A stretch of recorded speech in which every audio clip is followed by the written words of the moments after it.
Welcome to this episode of Sippin Somm Wine. This show, we sit down and meet with sommeliers and talk about how they became a sommelier, what they're doing in the industry today, and then, of course, we share a bottle of wine. So I'm here today with Daniel Reza, and he works at Toca Modera currently, which is a really cool place. Welcome to the show. Thank you for having me. I'm so excited to be here. I'm glad to have you here. I guess you were just telling me everybody really knows you as Daniel Somm. Yeah. So that's your name at work and everywhere else, huh? Yeah, I don't know if many people know my last name. I get Daniel Somm everywhere, and I think it's just, I don't know if it's because of my Instagram handle, or it just kind of stuck, but everybody, wherever I go out to eat, like, oh, Daniel Somm. That's awesome. Yeah. I really like that. So you're working at a super cool place in Scottsdale, Toca Modera. Yeah. It puts on a show. Tell us about Toca Modera. Yeah, I mean, Toca Modera, right in the heart of Old Town Scottsdale. I think it's one of the best restaurants in the state, a lot of fun. Mexican steakhouse, but we do anything from like fire shows, fire dancers, guitarists. I just got back from Disneyland. I know it's one of the happiest places on earth, but I think Toca is probably close to that too. I don't think you'll have a bad experience if you go there. It's a lot of fun, you know, great food, phenomenal drinks. You get a show within, you get to just enjoy, kind of forget about everything once you walk in those doors. So it's pretty amazing when you're sitting there the first time. I didn't expect the fire show. When all of a sudden you see somebody swinging some fire around a restaurant, that's pretty awesome, pretty entertaining. Right. Really liked it. Those are some talented ladies. They put on a show every night and make sure everybody, you know, the cameras come out, the phones come out. It's such a great time. It is. On the menu when I was there, my waiter did a good job pointing out omakase. Talk about omakase and what that is for people that don't know what that is. Yeah, so basically like a little chef's choice, little journey through our menu. But I think the best thing about our team, they kind of focus on what you're in the mood for. Like if you don't like seafood, we're gonna make sure you don't get seafood. It's not like a strict menu that you have to stick to a printed. So that's what I love about what we do. We kind of cater to whatever you're feeling like that night or whatever you enjoy. But you get to do a little journey with the whole menu from like starters all the way to entrees, just according to like what you want. If you like all steaks, we're gonna make sure you get all kinds of different meats from beginning to end. But of course we got seafood, steaks, enough traditional Mexican dishes. So, and then you kind of take the same approach with your wines. So you're when you do the wine pairing, if they want the wine pairing with that omakase, you're kind of taking that same approach. Yeah, of course. I worked at other restaurants where I like again, there's like a printed menu, but being able to work in some other restaurants, not everybody wants to drink what's already printed on that. For me, I want to cater to the guests. They're there to enjoy their time. Obviously, they're spending their money. Some people don't like white wines. Some people don't like reds, or they don't like champagne, which is, I love champagne, but it's unfortunate for them. Yeah. I got it in a lot of other places. A lot of people didn't drink their champagne, which is what we usually started off with. So I usually kind of obviously like to see what they're having for dinner, and talk to them, see what they enjoy, what they're more looking for, and then I kind of cater to that. If they tell me they only drink whites, we're gonna have a nice little omakase with white wine, as long as obviously it pairs with them. But at the end of the day, to me, people will drink what they enjoy. It doesn't matter if it doesn't pair perfectly with it. I want them to be happy, leave happy, because they had whatever wine they wanted to drink, and then whatever dish they wanted to eat. So I cater to that. If they want to do a flight of reds, we can do that, you know. But it's not something that's going to be printed, or they have to drink just because that's what I thought would go with the menu. So I think it's always about the guest. You know, I think it's pretty impressive that Toca Modera brought in somebody like you with your talented skill to actually kind of develop the wine program, because it seemed like it was more tequila based for a while, or I'll say shot based. So it's pretty cool that they've kind of stepped up their sommelier game. No, I was very lucky to land there. It was a challenge for me. I wanted to take on that challenge. I know it wasn't a huge wine destination before, but we were able to change that culture slowly. And I think we're doing better every day. We have a great team. I think that just being able to put these certain styles of wine or regions and be able to pair them with Mexican food, like, which is, for me, it's one of the, I'm Mexican, but it's the hardest food for me to pair with because it's spicy and there's so many different spices, and then you're going from North Mexico to South Mexico, so many different flavors, and they're not all the same. So it's really hard to pair, in my opinion, but being able to find all these wines that go well with it, that fit in the restaurant, and also you Old Town Scott, so we have a lot of competition. So I got to find in your own parking lot, you got competition. Yeah, exactly. So I think it was, I think I made the right decision going to Toca Modera. Like I said, we built a wine program to where we wanted, but I don't think we're done yet. So great. So you're a certified sommelier through the Quartermaster Somms. How did you start your wine journey, and what got you into wine? So there was a couple situations. As soon as I turned 19, I just wanted more money. I wanted to be a server. I worked at the Monte Lucia Resort, and my boss at the time, which I think everybody knows his name, Pablo. Like, he has his own winery and F&B. He was my boss. I asked him what I needed to do to be a server, and he asked me what I knew about wine. I mean, I was 19. I was drinking vodka and tequila. I knew nothing about wine, but he's like, follow me. So I go to the bar with him. He pours a little splash of wine into a glass, and then he's like, smell it, tell me about it. I'll never forget that day.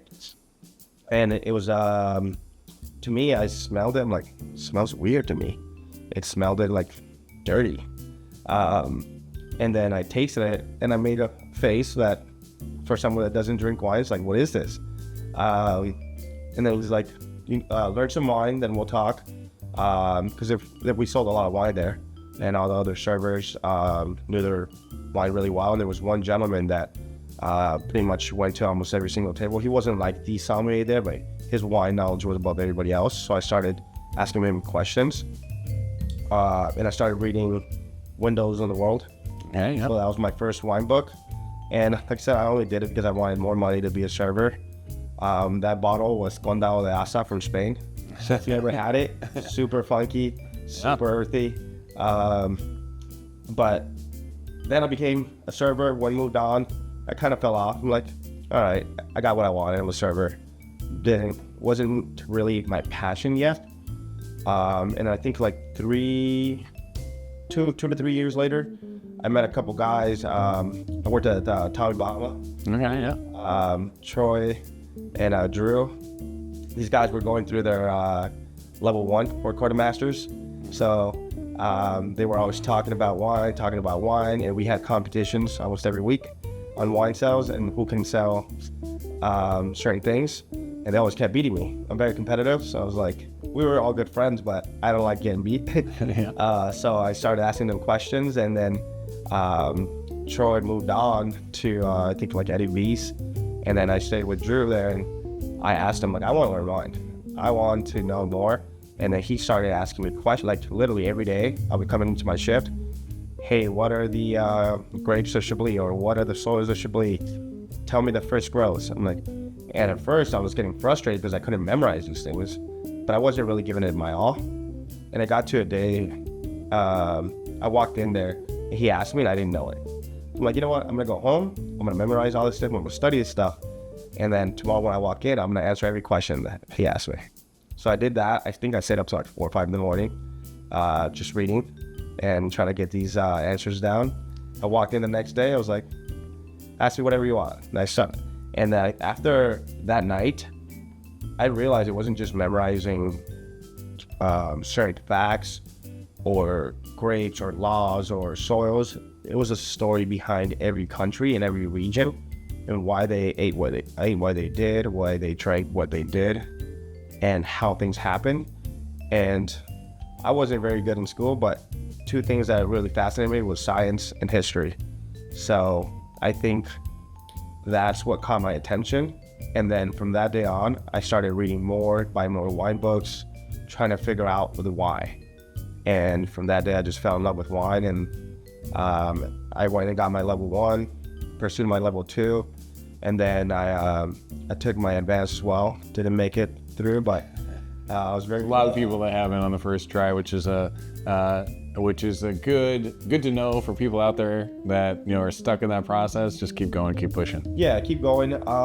It's a great organization, but I mean, you got to put in some work. There's a lot of knowledge out there, the whole world of wine, but I just fell in love with it. Like mostly like knowing everything. I felt like I knew everything about a lot of countries without me ever traveling there, just by reading so much, looking at maps.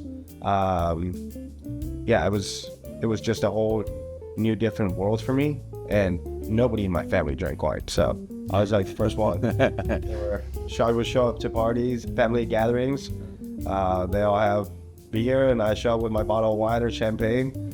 So I was like, yeah, all right, this is different. I know how that goes. I definitely know how that goes. So you've worked at some pretty cool places besides Toca. Tell us about a couple other places you've worked in the past. Yeah, I worked at Cafe Monarch. My opinion is probably the best wine program in the state. John Germain there, he's built an incredible wine program. Any producer that you can think of, iconic, he has them there. But the restaurant itself, just a gorgeous, beautiful place. I was very lucky to work there. Yeah. But I think that's like the place that when people make a reservation, they want to hear the wine stories. They want to hear about the wine pairings, the dishes, because it's a whole journey. So it was a great place for me to work. I learned a lot. And I worked at Scottsdale National as well for Sean Adams. It's private, so not a lot of people know about it, but I mean, the wines that I got to open there, got to taste, It's got to be an amazing experience. Yeah. Yeah, I mean, going back to 80s, 90s, wines that I thought I was never going to be able to try in my life, I got to try them there in a couple of years.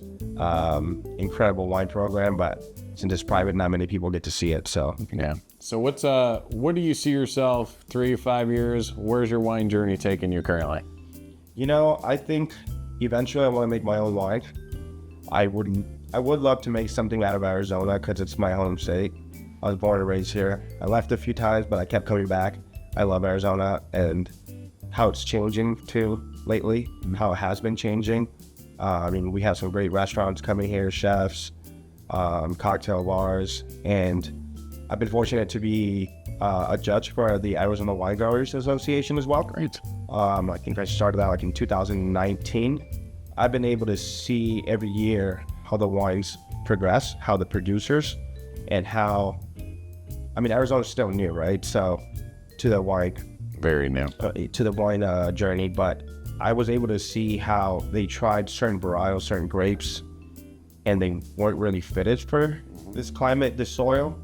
And I feel like certain producers finally figured out what works here, and they keep on getting better and better every year.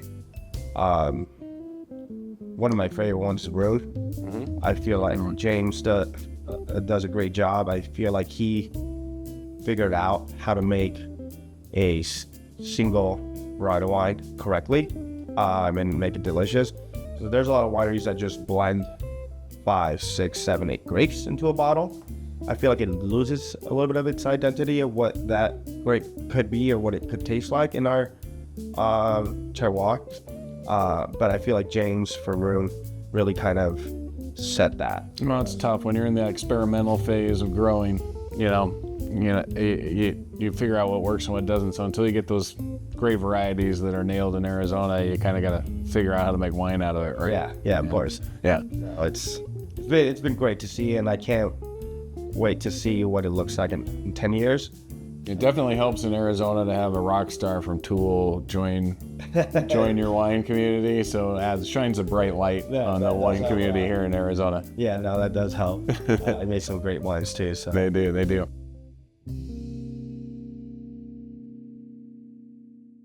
Yeah, as soon as you said that, it started reminding me of Paula's too. Yeah, they do a great job. So it was insane how cheap it was in that whole area. It was just awesome. So then you use that as the hub because it's super cheap, and then you just go try wines around. It's fantastic.